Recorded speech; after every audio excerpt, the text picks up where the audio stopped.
Bonjour les moveurs. On parle souvent de pression au travail, mais la pression en soi n'est pas le vrai problème.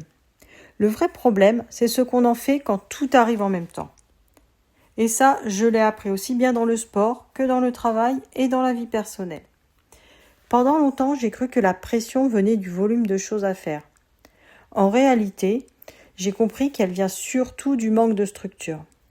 Quand tout est urgent, quand tout est prioritaire, quand rien n'est clarifié, la pression devient vite difficile à gérer.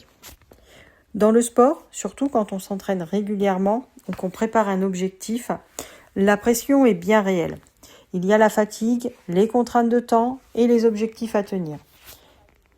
Si j'essaie d'être à 100% à chaque séance, je m'épuise. Mais quand je structure mes entraînements avec des phases d'intensité, des phases plus légères et de la récupération, la pression devient supportable et même motivante. Ce n'est pas l'intensité qui fatigue, c'est l'improvisation permanente. Au travail, la logique est exactement la même. Il y a des périodes de forte activité, des sollicitations multiples et des attentes élevées. Ce qui fait la différence, ce n'est pas de tout absorber.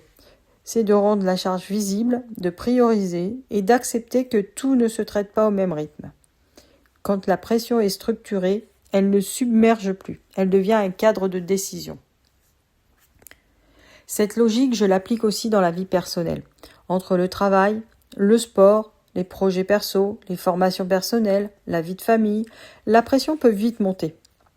Là encore, la clé n'est pas d'en faire toujours plus, mais de poser des règles, des priorités claires et de les assumer. J'ai appris que la pression devient toxique quand elle est subie, mais quand elle est organisée, elle devient un vrai moteur. La pression, on peut apprendre à la structurer, mais ce qui met vraiment une organisation à l'épreuve, ce sont les imprévus. C'est ce qu'on abordera dans la prochaine vidéo. À très vite!